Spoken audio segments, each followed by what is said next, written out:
welcome to our KPMG US News Twitter Space Private Equity and Energy Conversation.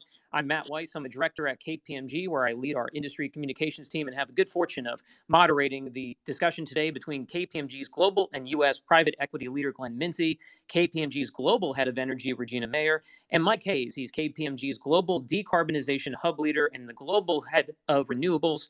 It's great to be speaking with all of you today. And before we get into our discussion, I want to remind everyone they can ask questions by tapping the microphone button, or you can direct message us at KPMG US News to request to speak. We're going to be stopping during the conversation to see if there are questions, and we certainly welcome participation today.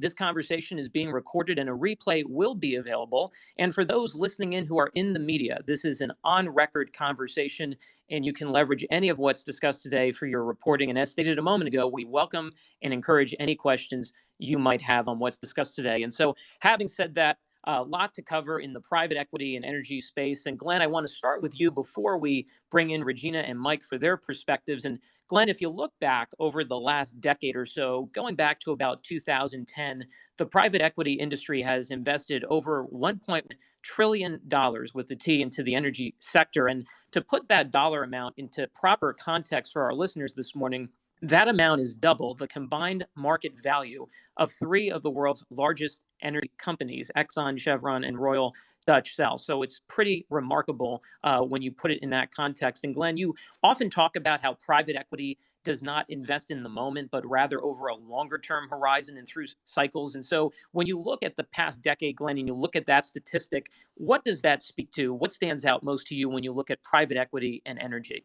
Yeah, thanks, Matt, and thanks everyone for being here with us today. And truthfully, Matt, you're right. Yeah, the that $1 trillion or so, it represents about 20% of total transactions. So PE is obviously a big influence in the energy space. But looking at recent circumstances, there's nothing like oil hitting $100 a barrel to focus the world on the transition to renewable energy and a low carbon economy.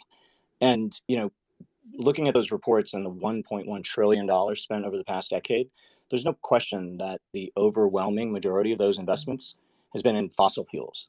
And while it's debatable, those reports also indicate that maybe about 12% of PE investment in the energy sector went into renewable power. But the trend is certainly and heavily moving in the direction of renewable power. In 2020 alone, PE raised a record $52 billion to invest in renewable energy specifically, and the industry invested a record $24 billion into U.S. renewable energy companies.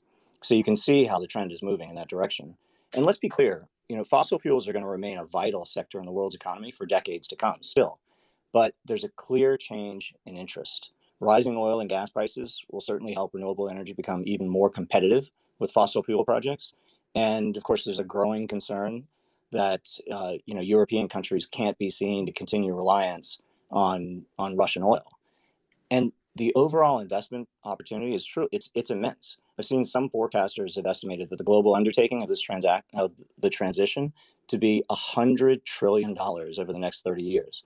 And rest assured, PE will be a big player in that transition. Glenn, sorry to cut you off. I just wanted to bring Regina into the conversation and Mike for a moment because you hit on a lot of great points. And Regina, as the global head of energy, you've been out in the media a lot, of course, talking about the events of recent weeks and the geopolitical turmoil that we've seen. Regina, just your thoughts on what Glenn just hit on. I know you've been talking about a lot of these topics for a number of years, and certainly the events of recent weeks have highlighted that discussion on energy, where it's produced, who's importing from whom. What stood out to you most recently when you look at the state of energy? The things that are standing out to me are the importance of security of supply and diversification of supply. We already knew we were entering post-pandemic with a pretty tight oil supply market as a consequence of decisions that were made over the last 5+ years, not underinvesting in these long cycle energy development projects. So we are well below the 5-year rolling average for supply in general. And so we were one geopolitical challenge away from a major supply tightening. And that's what happened with Russia invading Ukraine and the prospect of a significant proportion of Russian oil and gas exports not being able to make it into the market. And hence we've seen prices, Brent, I think, topped over 130 at one point, which was near an all-time high. And we're likely going to be in this type of a situation because of the long cycle underinvestment and because it'll just take time for other sources of supply and diversification of supply to wend its way into the market. Regina, before I go to Mike, I know a lot of our listeners, I know we have some media listening in right now also. A few weeks ago, the big conversation was, are we going to get to $7 gas in the United States? Certainly by the time we got to the summer months, as you know, even in a quote unquote normal cycle, seem to see the prices rise as we get closer to Memorial Day weekend here, certainly in the United States. Things have calmed down a little bit, Regina. I know I got gas the other day. Here I am in New Jersey, and it was under $4. Do you expect in the short term that to continue? I know the administration here recently tapped into the strategic oil reserves. Do you feel that that impact is what we're seeing right now, or is that going to be sustainable? What are you looking for as we go towards the summer months when it comes to the price of gasoline here in the United States, certainly? The indication from my senior executive client friends that represent the downstream industry, which is the part of the industry that produces gasoline, was that they were really actually encouraged and very optimistic about the SPR release for the short term as we enter summer driving season, to know that you have access to be able to bid on 1 million barrels per day of U.S. crude at a discounted amount really will help short term with consumers as we enter the summer driving season. So I think for the short term it's positive, but we still have those long cycle under investments to deal with on the long term. No, great points, Regina. And Mike, again, thanks for joining us this morning. It's a first for us here on KPMG Twitter Spaces to have somebody international, as Mike is overseas in Ireland. And Mike, in your role, as I noted at the intro, you're the KPMG global decarbonization hub leader and the global head of renewables. And that's such a hot topic, obviously, particularly in recent weeks with what we've seen, the situation with Russia and Ukraine, as Regina and Glenn touched upon. Mike, what are you looking at these days? What stands out most to you in the conversations you're having when it comes to renewables and the trends you're looking for? So I hate to say this, Matt, in the context of the horror story that's going on in Ukraine today, but the reaction to Ukraine, Regina mentioned the whole issue of security of supply. The response to that is actually a game changer in the world that I live in. And you only need to look at the European Union response, where the European Union has said it is going to finish dependence on Russian gas by 2027. And the message is we have to replace it. In the short term, there will be more fossil fuel production. But in their publications over the last number of weeks, they have made it incredibly clear that they are equating security of supply with a low carbon future. And that means we're going to see, whether it's from private equity or elsewhere, we're going to see unbelievable investment into wind and solar. And you might think we've seen a lot already. We're talking about doubling, if not trebling, wind and solar over the next 10 years. But it's not just wind and solar. Storage has suddenly become the hottest topic in town because, with storage, you can actually somewhat erode the difficulty that renewables doesn't produce power all day long. But on top of that, some of the other technologies are going to come to the fore, and the European Union document made it very clear. And around the world, we've seen this uptick. Green hydrogen is very much on the agenda as well. And one other thing I could overlay this, and maybe I'm going to make a comment about what Glenn said at the outset about private equity. The most important thing, I think, to understand is that, we can talk about a low carbon future. We can talk about massive increased investment in wind and solar. It is not going to be enough if we're going to truly reach the sort of so-called net zero objective by 2050. What you're going to see in the short, medium, and long term is an increased focus on innovation. It's one of the most underinvested parts of the whole energy and climate agenda. And the European Union has made this clear in my part of the world, but around the world, we now really need to focus on innovation in a big way. If I could then come back to the investment side of this, and Glenn mentions, that 100 trillion, I've seen the same reports, it could be 50 trillion, it could be 75, it could be 100, whatever, it's a huge amount of money. Now, one observation I want to make, Matt, and I've been with the renewable energy industry over the last 25 years, private equity has not been a significant investor in renewable energy. And the reason is very simple. The type of returns that we deliver in the renewable energy industry, because of the way we've regulated prices, tends to be anywhere from 8% per annum, down as low in parts of the world to 4 to 5% per annum. They're not the type of returns you normally equate with private equity.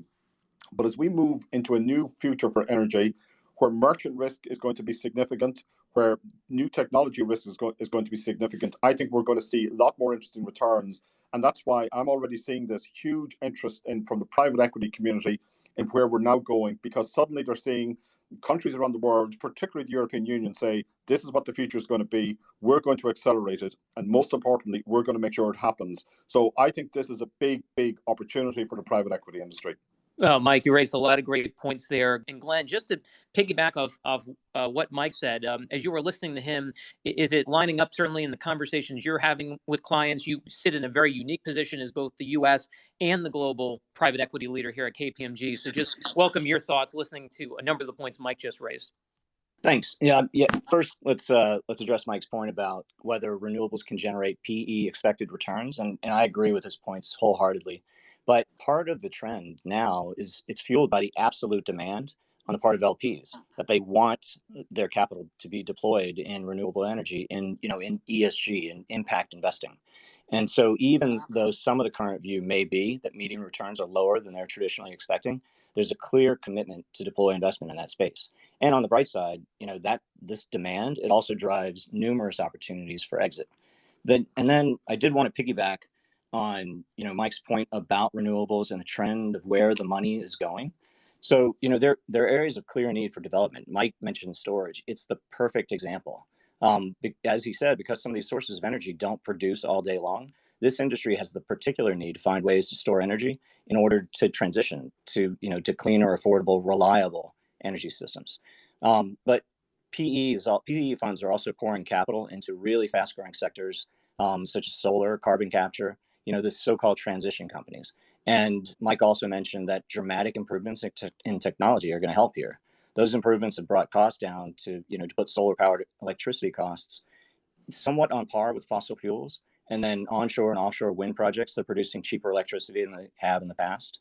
And then never underestimate the PE industry's interest in tangential activity outside of pure energy generation. They're working on clean tech applications for energy conservation, water purification, waste management, recycling, retrofitting buildings with clean energy technology. And then transport is going to be huge. It's going to be really key.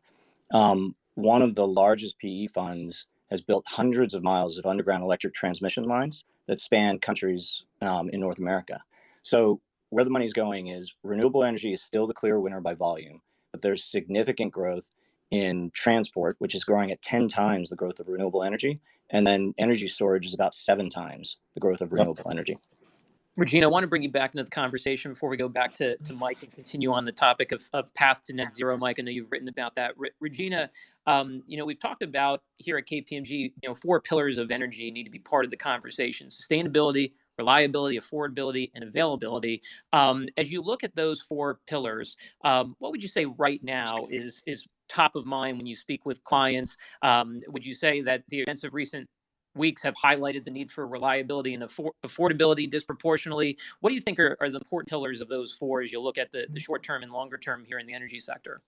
Well, I think availability has become back in the forefront. Security of supply. We took it for granted for a lot of years that energy supplies are affordable and abundant.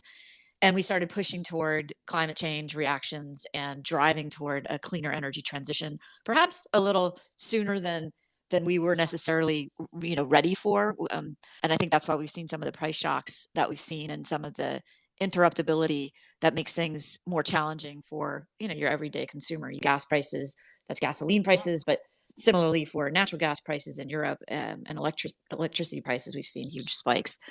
And I think the EU's coming to a strong reckoning with the fact that on average, they get 40% of their gas supplies from Russia. But that's the average. I mean, there are some countries that are north of 70% of their gas supplies. You never want to be solely reliant on just one source. I think I'm old enough to remember the 70s with the oil price shocks and growing up in Hawaii, waiting in the backseat of the car for hours as my parents, on an odd or even day based on their license plate number, had to wait in line to get to refill their tank of gas. So I think affordability and availability are back in the forefront. Totally agree that the $100 oil is hastening the move away from hydrocarbon development. But we're going to be stuck in this messy middle for quite a while where commodity prices will continue to be quite volatile, and that could mean short-term disruptions to consumers.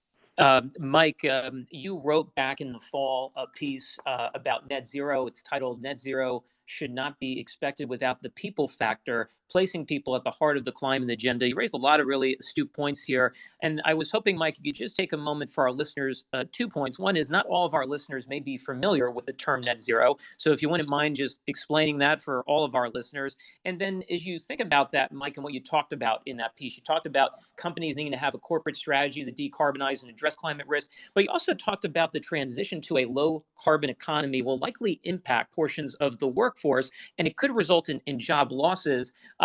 Interesting to get your perspectives about what type of skills and what type of investments need to be made so that workers don't get left behind as we transition to net zero. So if you could explain net zero and then just talk about some of those points, I think would be of great interest to our listeners. Yeah, I'm sure, Matt. So there's a lot in there. Net zero, in very simple terms, means net zero carbon emissions by whoever's making the commitment, whether it's a company or a country or a region, either achieved through your own actions or ultimately through offsetting. And a lot of this, we're in a world today where companies and countries are making commitments around net zero, and there's a whole series of different variations as to what precise type of net zero commitment you make. And this, I want to use this just to lead into the main question. Already, we are seeing some, what I would call noise in the market, where people are saying making commitments is great, but that was last year's story. This year, we're moving on to action. And already what we're seeing is those companies who've made commitments are being asked by their stakeholders to say, what have you done since you've made the commitment? So now we're going, and particularly at COP26 in Glasgow, it was fantastic, all the different commitments that were made. I'm going to tell you, Matt, in 2022 and then 2023 and beyond, it's about action. And that really brings me to the crux of your question. When we talk about action, you can develop a decarbonization roadmap for a corporate. You can do things like, circular economy solutions, carbon offsets. You can procure renewable energy. You can electrify your business. You can do all of those things. But the point I was making in that report we issued last year is we are talking about a fundamental reorganization and restructuring for many different businesses. And you can't just come along and implement all these solutions without actually understanding that there's a significant human capital dimension to this. In some businesses, we're going to be asking people to do things differently, very differently to what they've done before. And for many businesses, that's going to require a degree of retraining, upskilling, or even learning new skills which weren't previously available. So for me, to talk about the transformation and the roadmap to net zero without taking into account, first of all, the degree of people and human capital factors that need to be taken into account in any organization is just wrong. You do need to think about these things. And then we spoke a bit about job losses, and this is one of the things that probably exercises my mind and Regina's and others in KPMG most of all. We have to think about just transition. We have to think about we're transitioning to a low carbon economy, but this has an impact on certain types of workers who will not be able to retrain for various reasons. Also, the impact that will have on the local communities. And this is very much going to be part and parcel of the future of the fossil fuel industry. So we need to think about the low carbon industry, not just about acceleration towards renewables. We need to think about it in terms of the impact on people, and we need to think about how do we deal with this issue of just transition. And I want to make one other point as well, if I could, Matt, surrounding all of this. And it's a point I make about educational institutions in the United States and everywhere else around the world. In our industry, because we are transforming the global economy to a low carbon one, it'll happen, I think, quicker than people realize, but it's not going to happen unless the educational world steps up and plays an active part in delivering hundreds and hundreds of thousands, if not millions, of new graduates with the type of skills that are required. Skills around carbon, around renewable electricity, around circular economy, and around financing all of this. There's a whole vast array of skills. It's a huge opportunity for school children and college students, but it is really critical that the educational world steps up to meet this incredible challenge. Mike, I'm glad you asked that. I was going to follow up with that. We're coming on commencement season, certainly here in the United States. Here we are in April. Most commencements from college will be taking place over the coming weeks into May, and we're certainly going to hit on that. So it's a great point, and I know we have a number of media listening in. I just want to remind those who have joined the conversation at different points that if you would like to ask a question, you're encouraged to do so. You can simply tap the microphone button to request to speak, or you could direct message us at the KPMG US News handle, and we're glad to address those questions. And also, this is an on-record conversation, so you're welcome to use any of what is said today in your reporting. Good morning, everyone, and thank you so much for hosting and very interesting conversation as always. A question from Mike with respect to climate change and decarbonization. I mean, obviously, we've seen much higher inflation in the input costs of the renewables. So if you think of the copper, the tin, the aluminum, and whatnot that comes from Eastern Europe, how is this pricing disparity in terms of assumptions from years past and obviously the realities of the day sort of, how does that affect assumptions in terms of people's abilities and companies' abilities to obviously convert to renewable energy? Thank you. Yeah, it's a very, very important question, and thank you for asking it. Um, I would say that we in the renewable energy industry have two critical concerns today. You've pointed to one, and the second one is related, which is the whole supply chain constraint. Because commodities, and particularly mineral commodities, have become a very, very sought after asset. They're critical not just to wind and solar, but to some of the other solutions, particularly storage that we're talking about. And we have some concerns that in itself could become a geopolitical issue, because those minerals are located in different parts of the world, and access to those minerals is going to be fundamental. If I look at the solar world today, and I say two things to developers, but I should say in both solar and wind, I say two things to them. The first thing I say is, this is the golden period for developers. I've never seen all of the stars align in such a way that is favorable for developers in terms of market opportunity and in terms of investors who want to be part of their story.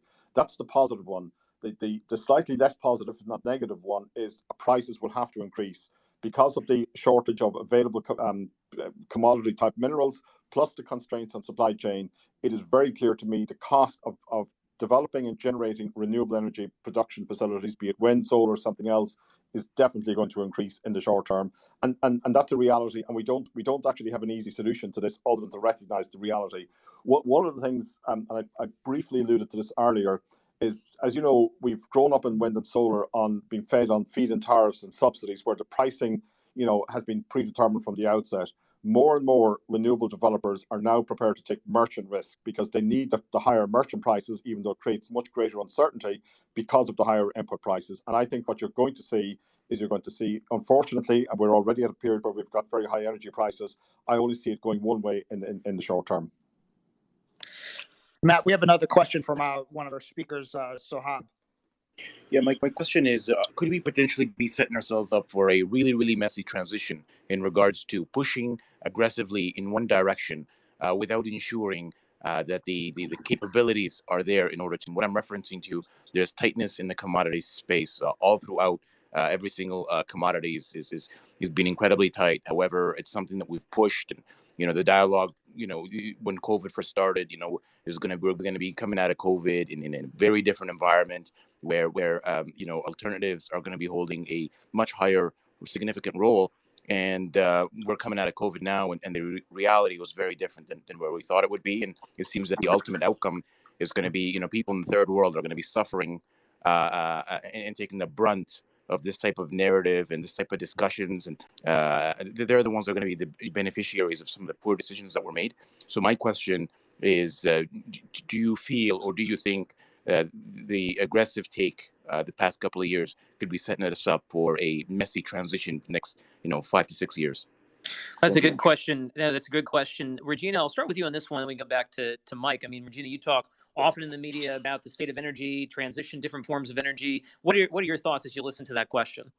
Well, I would say we're already in a messy transition. I mean, by definition, Brent crude swinging from 130 one day down to 98 just a couple weeks apart is by definition to me a messy transition. I do think this notion of leaving part of the world behind is an important one.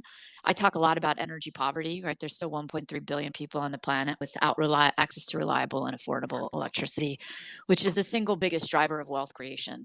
I think a lot of my clients in the energy sector are keenly aware of that. So I think part of Mike's point about a just transition is not just the people that already work in the industry today and being able to reskill them for the future, but it's also social justice for those that have currently been left out of the benefits of strong energy footprints, and making sure that we enable those parts of the world to continue to have access to bring energy to their own populations, while we're simultaneously trying to drive a focus on reducing carbon emissions. And I would say that's my last point, is the narrative has to shift from one where we pick winners and losers with our tax incentive schemes and our policies and things of that nature, and move toward the end focus is to reduce carbon emissions and to reduce carbon out of the atmosphere itself.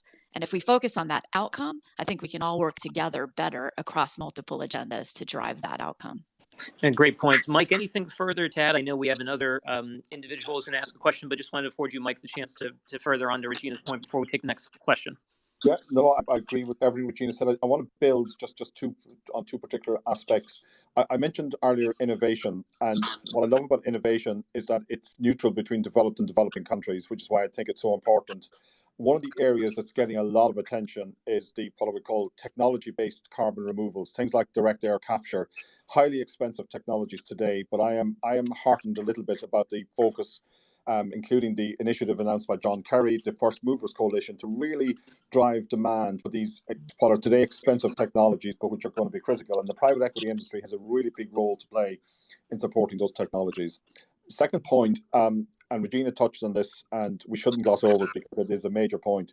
The fact that we have 1.1 people without access to electricity today is really tragic. And this is not just a climate change issue; it's a health, it's a poverty, it's a food issue. And the really strange thing is that there's so much capital in the world today. And one of the things we're trying to do in KPMG is figure out, how do you take all the capital that's there in the world today, how do you get some of it to invest in the really high risk projects? Because that's the problem.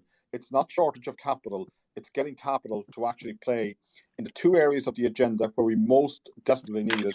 Those developing countries that are regarded as too high risk for conventional capital, and secondly, the innovation agenda. So I'll stop there. I mean, I agree with Regina.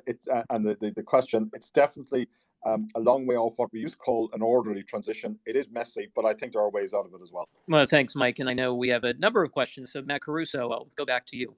Yeah, I'm going to go to Talk Texas, and then I'm going to go to Tom. So that's next up on the list. Guys, I'm still confused how oil and gas and decarbonization is such the bad guy when in Texas there'll be 4 and 5 different energy streams in a geographic area that is a 60-mile radius: solar, wind, and oil and gas. And so it's messy when you push one energy source out when you need all of them. And so actually oil and gas invest in renewables. And so if it wasn't for the capitalization of oil and gas globally, then actually some of the renewables wouldn't have the space that they have. So it's always confusing to me how one energy source, whether it be nuclear, solar, wind, suddenly becomes the bad guy. And so it's kind of confusing to me why globally everyone gets on that agenda and hasn't seen what's happening in Texas. Thanks for that point, Regina. You're the Texas-based spokesperson, certainly here, familiar with that market, and certainly last year where there was that late winter storm, if I recall, around February, March, and saw a number of the energy challenges in Texas at that time. What's your perspective, Regina? Just obviously being somebody who lives there and is familiar with the market, and thoughts on the comment. Well, I actually totally agree with the commenter that we should not demonize one source of energy over another. And I think we've seen what happens when we vilify one. Let's just take nuclear, which fell out of favor for about a decade and now is back in the mix because of its low carbon footprint. So that's why my point of view is we should focus on what's the ultimate outcome, and that is removing CO2 emissions from the atmosphere to make the planet great again. And we can get there through a number of means. We can get there through hydrocarbons being decarbonized, carbon capture and sequestration, which is something that we actually haven't talked about yet, or the use of hydrogen, for heating and transport, with the gray hydrogen to blue hydrogen, ultimately to green hydrogen. Those technologies, those innovations are being driven, and the challenge has been the narrative. I guess as human beings, we like to find bad guys in every story, and so there tends to be this search for the bad guys. And the bad guys in my version of the story is carbon emissions, and how do we focus on that? Don't demonize one over the other. And in the end, it needs to be an all of the above strategy to achieve our climate change goals and to make energy affordable, available, reliable, and sustainable. Glenn, I know you talk about narratives. You're always talking about how private equity historically seems to have a bad reputation. Your thoughts as you listen to Regina's comments. Well, I recognize that private equity has a bad reputation, but yeah, I fully agree with the comments made by the listener, and also Regina's comments. And really, it goes to exactly that, the narrative. The public sentiment is that we should flip a switch and snap our fingers and immediately be in a renewable and fully sustainable energy environment. And Mike and Regina, all three of us have noted the short-term reliance on oil and gas, and it'll continue. And really, there's a call for balance. To be clear, this transition is disruption, right? There's no doubt that disruption can take the form of rapid technological advances or geopolitical crises. And then when these changes occur, they occur very quickly and the industry reacts accordingly. But there really needs to be balance here. The transition is going to take time with all of the changes that Mike and Regina have both mentioned. And frankly, even the listener made the point, the substantial cash flow that oil and gas producers are receiving thanks to elevated commodity prices will increasingly fund alternative projects. I know that we're coming up on about 40 minutes or so, and I know cognizant of schedules that some folks have to jump probably in a few minutes. So want to take a few more questions if we have time, or certainly allow for some more points. I know, Mike, you wanted to raise a point here on top of what Glenn just said. So Mike, how about you go first, and then we'll see if we have time for one or two more questions. Super, very, very quick comment, and Regina's heard me say this many times. We should never forget the oil and gas industry has been around for 150 years. I think this industry, most of all, is best positioned to help us with the transition. They understand how to do things in difficult countries. They understand how to operate offshore. They are prepared to innovate. So the last thing I think we should be doing is demonizing oil and gas. They need to be part of this transition. We need to be inclusive towards them and actually encourage them, because rather than waiting for new players and new disruptors, we have fabulous experience and the funding required to really drive the transition from this community. Mike, thanks for that point. Matt Caruso, did you say John had a question? I want to go to Tom first, and then to John, please. Okay, great. Well, howdy, y'all. It's a great space up here. I'm definitely from Houston, as you can tell, and I've got my thoughts on energy. But I know people tend to focus on the CO2 reductions. What I see in front of me, though, is an energy crisis. And so I'm really focused, and I think people in Houston are really focused on just more energy, period. Like, end of story. We just more energy across the board. So what I'm kind of worried about here is people say, oh, well, we need, more people to work inside this energy transition space. Well, that might be true. We also need more petroleum engineers. I think we need more geologists. We need more geophysicists. We definitely need more nuclear engineers. We haven't had enough in the past 20 years. And we need more people in the government that are ready to admit about the nuclear problem we have here and the solutions that we need to bring to the forward front of this in order to have more nuclear facilities here in America, what those are going to look like. But without those engineers in oil and gas and in nuclear, I think we're going to have problems ending the energy poverty situation, which I think we all agree here. Everybody agrees on stage here, I think, and probably in this audience, that we are against energy poverty and we want to end energy poverty. So the question really is will we all support all forms of energy to end this poverty and make all forms of energy cheaper, have more energy on the market in the poverty, which will save lives, obviously, right? So can we really get on board with, hey, we just need to focus on more energy, period, right now while we're in this crisis? And then maybe when we're out of the crisis and we have stabilized and things aren't as crazy, then we can kind of go back to our different agendas. But I think right now, I think just the more energy, period, would be the way to go, right? Well, Tom, you raised a number of good points there. I want to go to Regina first, just being based locally where you are, and then also Mike.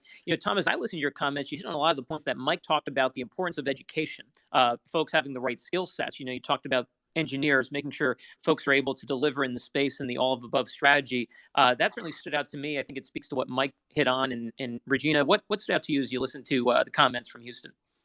I'm in agreement that we need more energy, but I do also feel I get a bit of cognitive dissonance, right? When I go to COP forums or I go to Davos versus when I sit in Houston and I listen to the energy industry. We tend to be in Texas in an echo chamber where we will just say we need more oil and gas, we need more oil and gas, we need more oil and gas. And it needs to be all of the above. And so while we're moving toward newer technology solutions, carbon capture and sequestration, offshore wind, hydrogen, as I said, and we still need traditional sources, we need to start saying it's an all of the above. And, both sides are sort of talking at purposes.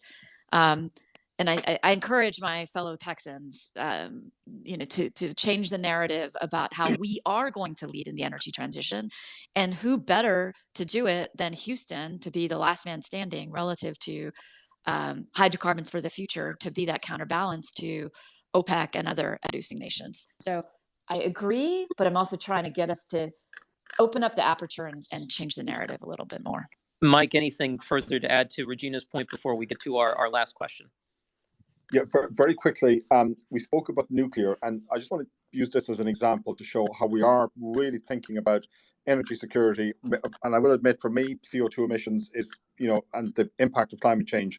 But take nuclear. We've all grown up, and Regina spoke about, the 1970s, and we've grown up with this idea that nuclear plants are big, huge monoliths. But actually, as we move into the future, we're now talking about small-scale nuclear. And already around the world, we're discussing situations where industrial clusters are being set up with heavy carbon industries, which will have their own localized nuclear modules on site. And over the last couple of weeks, and this might sound really strange, the concept of floating nuclear has entered into the equation. So the answer to the question is yes, we are working, and as is everybody else, on all forms of energy. Nuclear is very much back on the table again. Probably the one place I would differ from the Houston audience is, the climate change thing is very real, which is why, somebody like me is always going to focus on the cleaner sources of energy. Mike, thanks for your point. And I know we still have a number of questions. So I'll just say, for the questions we don't get till today, I would encourage you to direct message us at KPMG US News. We'll be glad to review your question and certainly try to address it after the program. John is on. I believe John is in finance and energy. So John, you'll be our last question for today. And thanks for listening in. Thank you very much. I appreciate the opportunity, and this is a great session. My focus is really on United States renewables and solar, and I come from a markets background, a long markets background, going back to even the Minneapolis Grain Exchange in 1981. So I look at things really from a Cargill kind of perspective. And in the United States, in power, we really don't have any forward markets, and so financing is challenging. You have banks that are really not adept at financing smaller things, and you have institutions which are opaque on their bids and their offers. And so my question would be, how do we build real markets in renewables in the United States? And that can allow, broken up utilities, Genco, T&D, I think having markets would make financing better at every level, DG, on batteries, on storage, you name it. And really, how do we build markets that can work for financing needs in this market? And that would be my question. Thanks, John. Great question. Glenn, I'll start with you, then we'll go to Regina. I mean, we talked earlier in the show, Glenn, I think it was $52 billion that private equity had raised to invest in renewable energy in 2020, which was a record then. We talked about, whether those funds have generated the types of returns you associate with PE. As you think about the financing equation of markets that John talked about, where do you see the PE role being in that? And then we'll go over to Regina from the energy side. Yeah, it's interesting. For the first time this year, banks plan to commit more financing to climate friendly projects than traditional oil and gas. But if you're looking at it from the point of PE lending, there's certainly there's much of a move to green lending. And the notion that that an ESG favorable company is a more stable company. So I certainly think that you'll see more investment from the PE lending side as well, and as well as lending into traditional oil and gas as well. Regina, I'll give you the final word today before we wrap things up. Your thoughts to John's question. Thanks, Matt. Yeah, I mean, it's in an ideal world, we would have a better solution. I mean, power trading and the U.S. power markets between the different ISOs and the connectedness or the lack thereof is a big challenge, right? And what renewables in California have done to create a duck curve. I don't think we're going to necessarily solve it by creating a national market that makes it easier to really value the power that does get brought into the market. I think it's going to end up being that the investor community that has a lot of capital that wants to deploy it against those types of projects will create the generation capability that ultimately, gets distributed. But I think your question is the right one. If we could make it a more a more transparent liquid capital market that can be traded and valued more transparently, it would definitely make things easier, but I don't see that necessarily coming, and I don't have the answer for how to do it. That one's too high for my pay grade, but thanks for the question. Well, again, I want to thank everybody for the great questions today. Thanks for joining KPMG US News Twitter Spaces. Be sure to stay tuned for more great conversation.